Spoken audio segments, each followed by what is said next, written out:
تو جب بھی اللہ کی طرف سے کوئی تکلیف آتی ہے تو یقیناً یہ مسلمان کے لیے خیر ہے، بہتری ہے۔ کوئی بھی تکلیف ہو، نبی کریم صلی اللہ تعالی وسلم کا فرمان ہے کہ جس مسلمان کو بخار آ جائے، ایک دن کا بخار، ایک رات کا بخار سارے گناہ معاف کر دیتا ہے۔ نبی کریم صلی اللہ علیہ وسلم کا فرمان ہے جب کانٹا چبھتا ہے اس کے بدلے میں گناہ معاف ہوتے ہیں، درجات بلند ہوتے ہیں۔ تو کیوں ہم پریشان ہو جاتے ہیں؟ اور اللہ کی سنت یہ ہے جب بھی تکلیف دیتے ہیں اس پہ کئی حکمتیں ہوتی ہیں، یا تو معاف کرتے ہیں یا اس سے کوئی کام بڑا کروا دیتے ہیں۔ ایک عالم نویس نے لکھا کہ ایک شخص بڑا مالدار، ملانر، کئی ملیں اس کی بیوی بیمار ہوئی، پاکستان میں علاج کروایا، دبئی لے گیا، انگلینڈ لے گیا، کینیڈا لے گیا، امریکہ لے گیا، بیوی فوت ہو گئی۔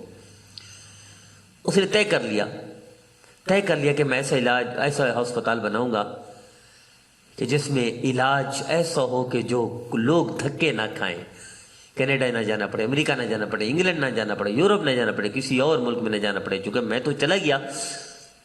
اس نے ایسا ہسپتال بنا دیا پاکستان میں، علاج بھی فری کر رہا ہے۔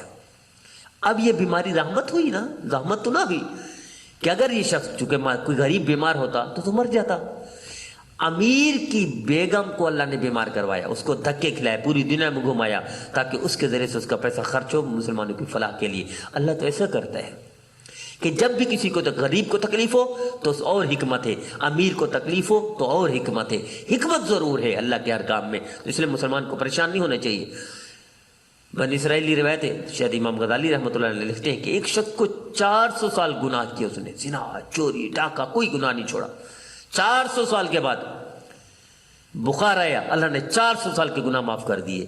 تیرا رب تو ایسے ہی ہے، جب بھی مسلمان کو کوئی تکلیف ہو، ہندو پہنچائے، یہودی پہنچائے، عیسائی پہنچائے، بدھ مت پہنچائے، اپنے پہنچائے، غیر پہنچائے، کوئی بھی تکلیف پہنچے، قدرتی تکلیف ہو، فطری تکلیف ہو، انسانوں کی طرف سے ہو یا تقدیر کا وہ ہو، اس میں کوئی خیر کا پہلو یقیناً نمایاں ہوتا ہے۔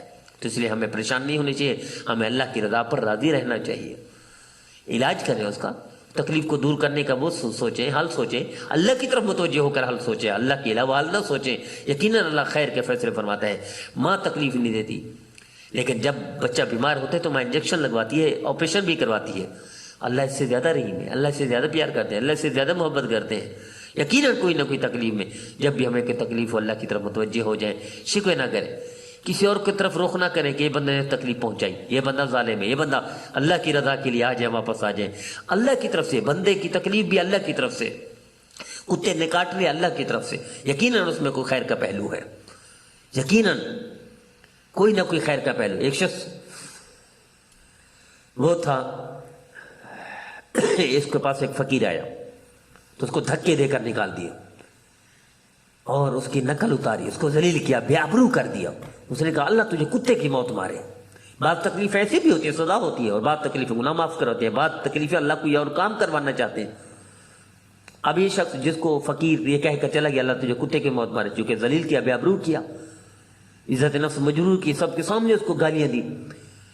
2 دن 3 دن کے بعد اسی کے بچے کے سامنے گلی میں کتا پیچھے پڑ گیا، یہ بھاگا تاکہ کتے سے اپنے بچے کو بچائے، کتا اسی پر پلٹا، بولا کتا تھا، اس کو کاٹ لیا۔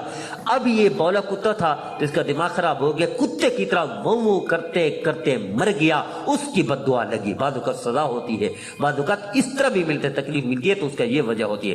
بعض تکلیفیں درجات کی بلندی ہوتی ہے، بعض تکلیفیں گناہ معاف کراتی ہیں، بعض تکلیفیں کوئی بڑا کارنامہ انجام دیتی ہے۔ اس لیے مسلمان کو تکلیف خالی نہیں حکمت سے، جب بھی تکلیف اللہ کی طرف متوجہ ہو جائے۔